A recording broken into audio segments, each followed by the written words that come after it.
Every morning at 7:30, the boy came to sit beside the same bench outside the oncology ward at St. Michael's Hospital in Toronto. Not because anyone asked him to, not because he was waiting for someone, but because it was the last place his mother had ever smiled at him. His name was Arlo. He was 11 years old, and he carried a backpack that was too big for his frame, stuffed with a library book he'd already read twice, 2 bruised apples he'd packed himself, and a drawing he'd made of a river he'd never actually seen. He lived with his grandmother, Nora, a woman who smelled of lavender and wore the same grey cardigan every day, in a 2-bedroom apartment in Regent Park. They didn't have much, but Nora always said that what they did have was worth protecting. The hospital staff had grown used to Arlo. The woman at the volunteer desk, a cheerful Filipina nurse named Sandra, who had nothing to do with administration, but always seemed to be everywhere at once, started leaving a hot chocolate on the bench at 7:30. She never said anything about it. It just appeared. And Arlo never said thank you out loud, but he always finished it, and he always put the empty cup carefully in the recycling bin at the end of the hall. That was the kind of boy he was. Nobody at school quite understood him. His teacher, Mr. Fenimore, once told Nora at a parent-teacher meeting that Arlo was emotionally mature in a way that's sometimes uncomfortable for the other children. Nora had nodded slowly, as if she already knew, as if she'd known since the day she became his guardian 3 years earlier, and found him sitting on the kitchen floor at 2 in the morning, very quietly reading a picture book about whales because he didn't want to wake her by crying. His mother had died from liver cancer. Stage 4, discovered too late, treated too little, because the insurance lapsed when she lost her job, and by the time the numbers were sorted out, there was nothing left to sort. She had lasted 8 months from diagnosis to the end. During that time, Arlo came to the hospital every day after school and sat beside her bed and told her about whatever he'd seen that day. A dog wearing a sweater, a crack in the sidewalk shaped like Australia, a kid who could solve a Rubik's Cube in under a minute. He made the world seem manageable for her, one small detail at a time. After she was gone, he kept coming. To the bench. To the hot chocolate that appeared. To, eventually, the man in room 412. His name was Clifford Main, and before the diagnosis, almost everyone in Bay Street's financial district knew who he was. He'd built his first company at 26 from a basement in Kitchener. By 40, he'd acquired 3 more. At 53, he ran Main Capital Group, an investment firm with offices in Toronto, Vancouver, Calgary, and 2 cities in the United States, and employed just over 800 people. He wore bespoke suits and took a car everywhere, and hadn't cooked his own dinner in years. His assistant handled his dry cleaning, his calendar, his charitable donations, and, until recently, his correspondence with his adult daughter in Vancouver, who had stopped returning calls 18 months ago for reasons that were, like most things in Clifford's personal life, not properly dealt with. His diagnosis was cholangiocarcinoma, bile duct cancer, discovered during a routine scan. He'd booked only because his doctor threatened to drop him as a patient if he cancelled one more appointment. It was caught early enough that surgery was an option, but the surgery was complex, the recovery long, and the prognosis conditional on how his body responded to treatment in the months following. He had been in St. Michael's for 11 days when he first noticed the boy. He'd been told to walk short circuits around the ward to keep circulation going, and he despised it. He found the hallways too bright, too warm, too full of people being carefully cheerful at him. He'd taken to doing his walks very early in the morning before visiting hours, when the corridor was mostly empty. That was when he saw Arlo, sitting on the bench outside oncology, shoulders slightly hunched, turning a page in his library book with the focused calm of someone who had nowhere to be and had made their peace with it. Clifford stopped. He didn't know why. He simply stopped. Arlo looked up. He didn't seem startled. He looked at Clifford the way children sometimes look at adults, without performance, without agenda, just quietly taking in what was there. "You're out early," Arlo said. "They make you walk," Clifford said. "After surgery." Arlo considered this. "My mum had to walk too, after her first round. She hated it. She was here? She was." He said it without drama, just a fact. She died. About 3 years ago now. Clifford, who was not accustomed to being rendered speechless, was rendered speechless. "I still come sometimes," Arlo added, turning back to his book. "It's a good bench." It was, objectively, not a particularly good bench. It was a standard-issue hospital bench, slightly too hard, with a small scratch along the left armrest. But Clifford looked at it for a moment, and then he sat down on the other end of it. He didn't know why he did that either. He just did. They sat there for about 12 minutes in silence.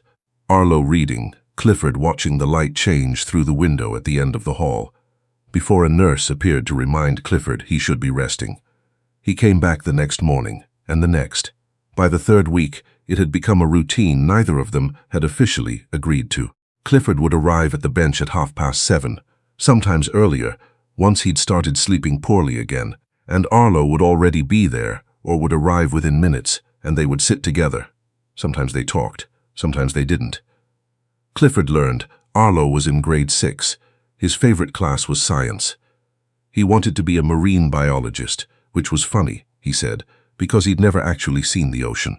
He'd only ever seen Lake Ontario, which he admitted was large but felt like a lake. He lived with his grandmother Nora, who made the best baked oatmeal in the country. He was not entirely sure about this claim, but had never had evidence to the contrary. His mother had been a high school art teacher. He still had all her paints. Arlo learned Clifford owned a company. He didn't say it to impress anyone. He said it the way Arlo said, "I have a library book," like it was simply a fact about himself.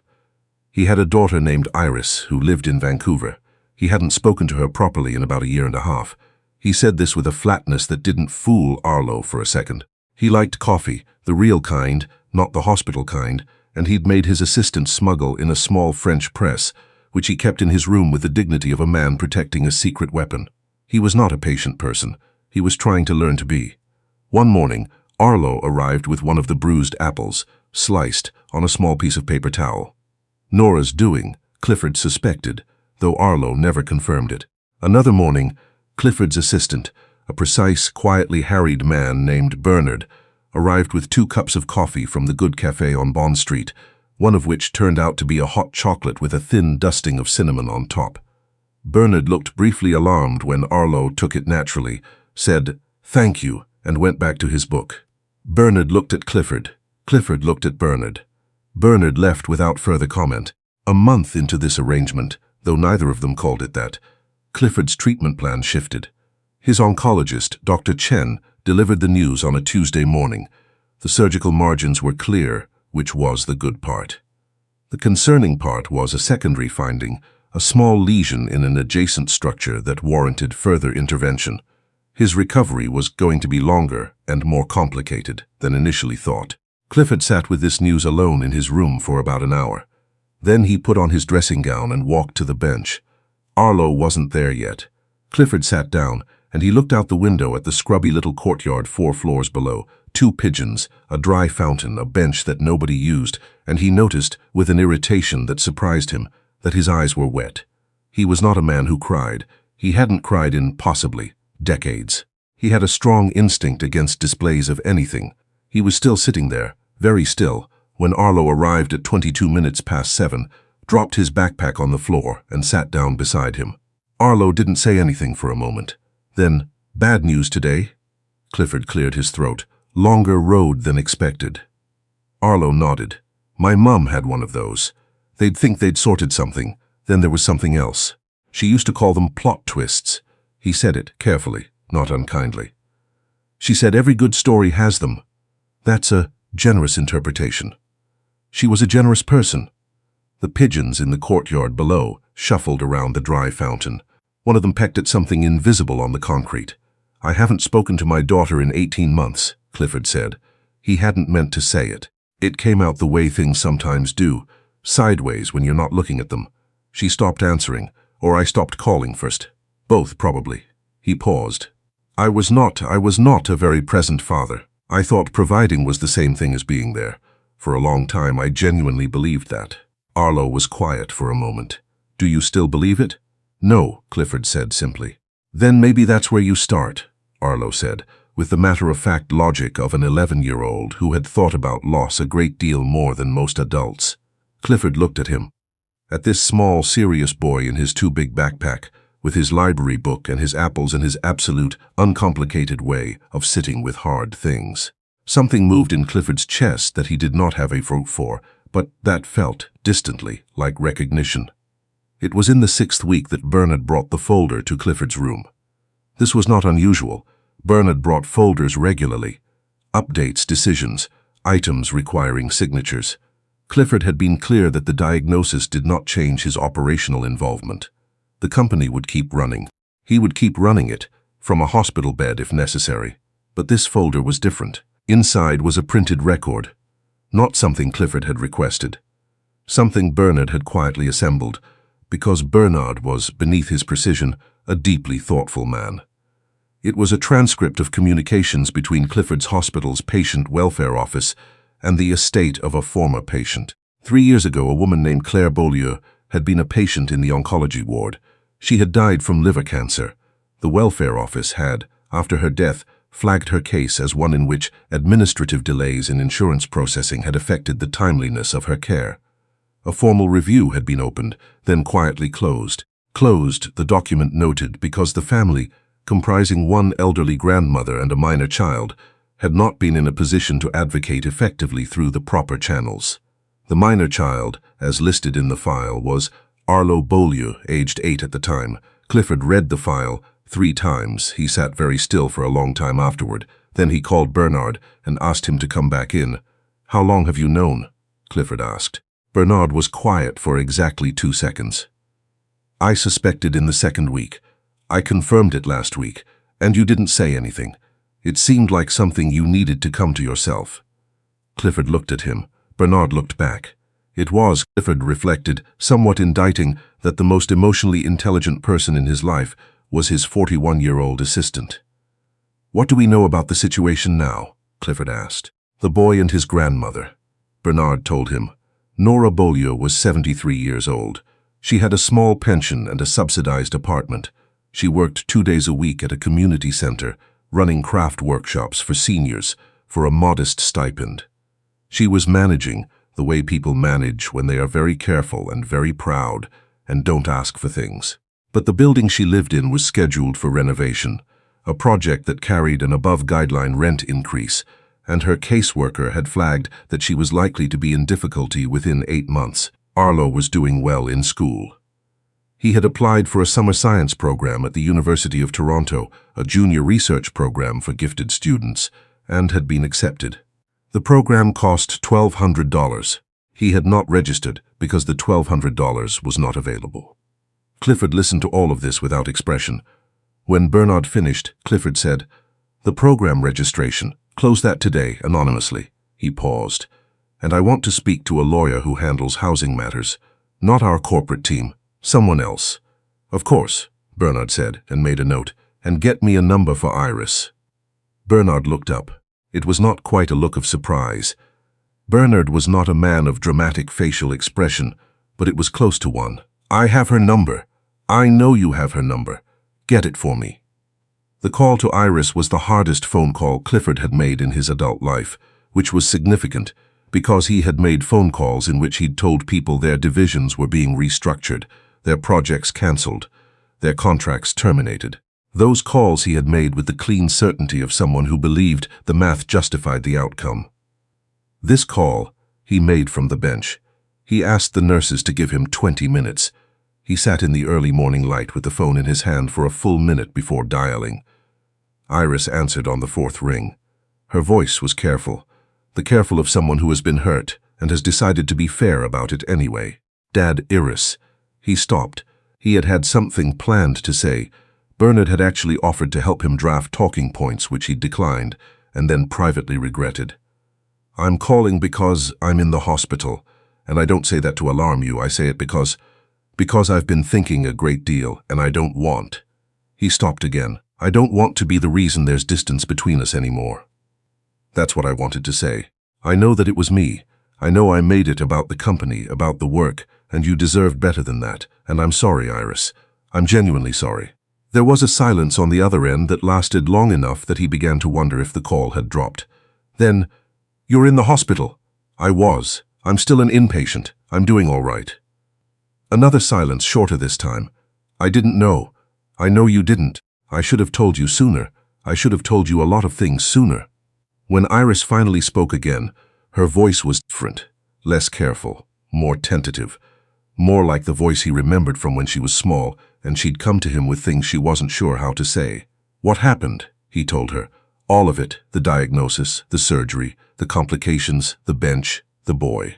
He especially told her about the boy. Iris was quiet for a long time when he finished. "He just sits with you, every morning, and you just sit together. Sometimes we talk, sometimes we don't." He could hear her breathing. "Dad," she finally said, and her voice broke slightly on the word, just at the edges, the way something does when it has been held under pressure for too long. "I'll come, you don't have to. Dad, I'm coming." She arrived on a Thursday. Clifford heard her before he saw her, her voice in the hall, asking Bernard something, and Bernard responding in his precise, helpful way. When she came through the door, she was 31 years old, and she looked in this moment simultaneously like herself as an adult and like herself at 9, and Clifford felt something come apart in his chest that he suspected had been held together with the wrong material for a very long time. They didn't hug immediately. They weren't, historically, a hugging family. But Iris crossed the room and sat in the chair beside his bed, and she took his hand. She just took his hand, without ceremony, without preamble, and Clifford looked at the ceiling for a moment until he trusted his face again. "You look terrible," she said. "Thank you," he said. "How long until you're discharged?" 3 to 4 more weeks, they think. "Then I'll stay 3 to 4 more weeks." "Iris, I have leave." Her voice was firm, and underneath the firmness was something else, relief, maybe, or the particular grief of reunion, which is that you have to look at all the time you lost before you can find the joy of what's there now. "I have leave, and I'm going to use it. Don't argue with me." He didn't argue with her. On a Friday morning, Clifford brought Iris to the bench.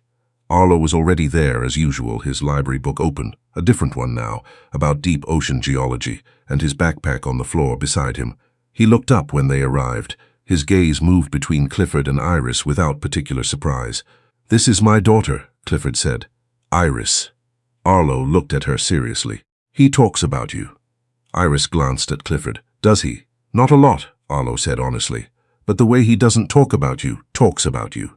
Iris laughed, a short, startled sound, like something that caught her off guard. She sat down on the other side of Arlo from Clifford. "I like him," she said to Clifford. "I know," Clifford said. The three of them sat there as the light moved through the window, and the morning shift began its quiet routines around them. After a while, Arlo offered them each a slice of apple from his paper towel, and they each took one, and nobody said anything particularly meaningful, and that, somehow, was exactly right. 2 weeks later, Clifford was discharged. The oncology team sent him with a careful protocol, follow-up scans, medication, a list of things to monitor and report. Dr. Chen told him, with the measured optimism of someone who has learned to calibrate hope precisely, that the indicators were encouraging. Clifford had come to understand that encouraging from Dr. Chen was approximately equivalent to exceptional from anyone else, so he took it. On his last morning, before the discharge paperwork was completed, he went to the bench one more time. He was in his own clothes again, a sweater and trousers, chosen by Bernard, who had strong and justifiable opinions about what constituted appropriate civilian attire. And without the gown and the IV lines, he felt somewhat unfamiliar to himself, like he'd been out of his own body long enough that returning required some adjustment. Arlo was there. He looked at Clifford's clothes and said, "You're going home today." "I am." Arlo looked at his book for a moment, then he looked up. "Will you come back sometime? Not as a patient, I mean, just to the bench." Clifford sat down beside him. "Yes," he said, "but actually, there's something I wanted to speak to you about first, and your grandmother, if she'd be willing to come by." Arlo looked at him with the clear, considering eyes of a child who has learned that what adults mean and what they say are not always the same thing, and who has developed a reliable system for telling the difference. "What is it?" he asked directly. Clifford respected directness. It was one of the things he'd had to learn, but once learned, he recognized it quickly. "You were accepted to the marine science program at U of T this summer," he said. Arlo went very still. "How do you know about that?" "I know, because I've been careful about knowing. The registration has been taken care of, anonymously, or it was meant to be anonymous. I'm telling you now because I think you deserve to know the whole thing." Clifford paused. "There's also a legal matter. Your mother's care, the delays, the insurance process. It was reviewed internally by this hospital 3 years ago. That review was closed before it reached you. It shouldn't have been closed. My lawyers are now looking into that, not for money, necessarily, but because what happened wasn't right, and that needs to be on record. Arlo was very quiet. And there's a housing matter, Clifford continued. For your grandmother. Nothing dramatic, no charity, nothing your grandmother needs to feel uncomfortable about.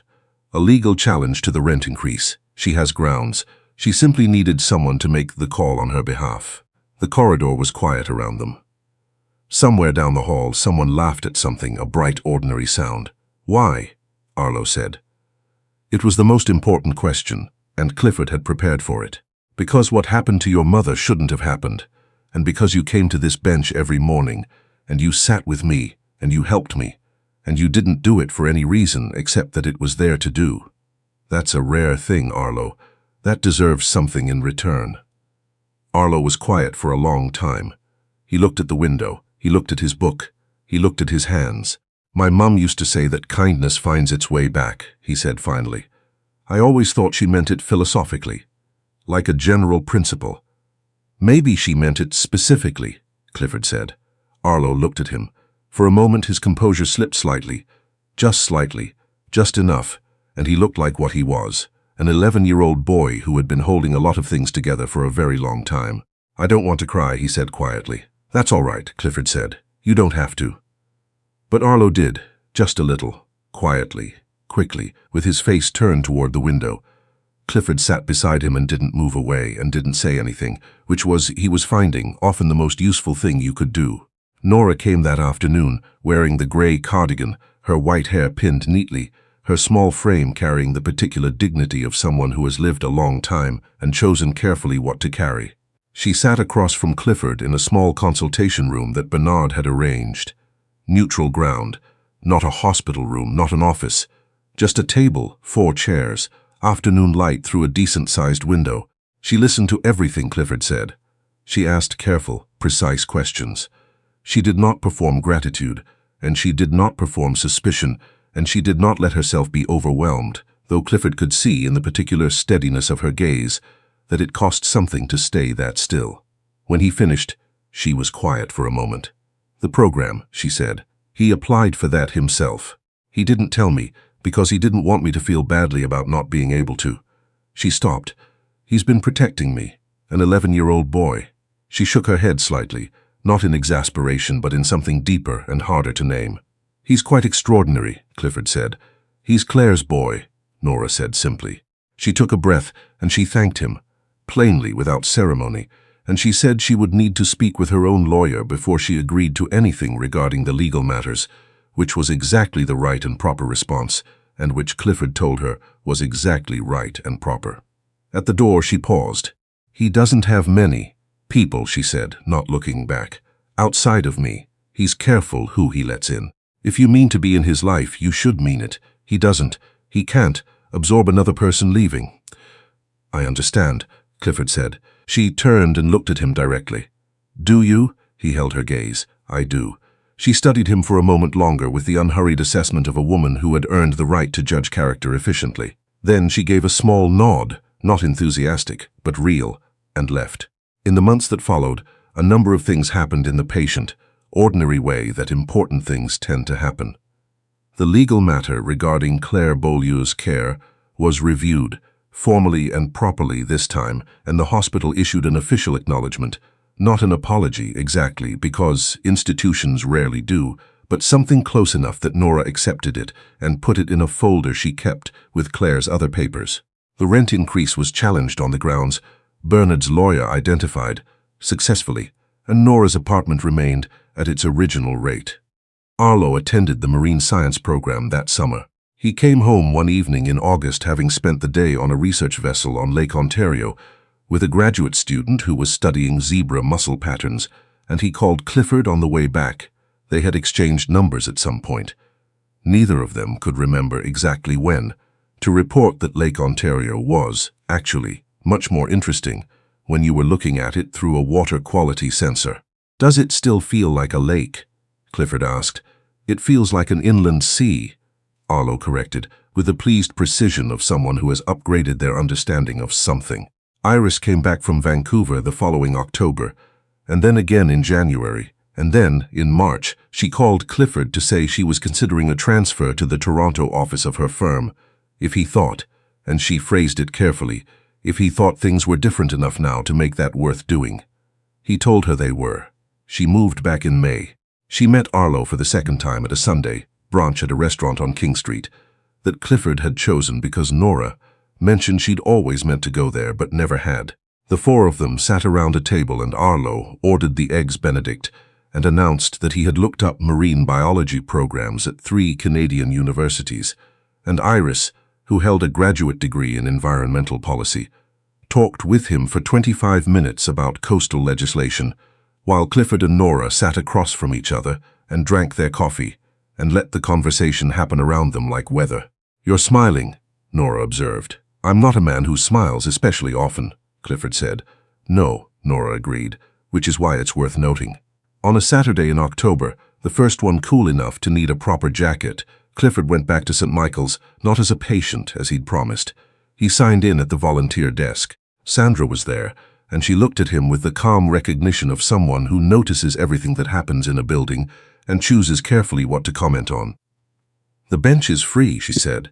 "Thank you," he said. He walked down the familiar corridor. The floor's still too bright, the air still too warm, and he sat on the bench outside oncology. In his pocket was a small card, which he placed beside the hot chocolate dispenser in the volunteer alcove nearby, a standing donation for morning beverages. In memory of Claire Beaulieu, and in honor of her son, the amount was not listed on the card. It didn't need to be. Clifford sat for a while.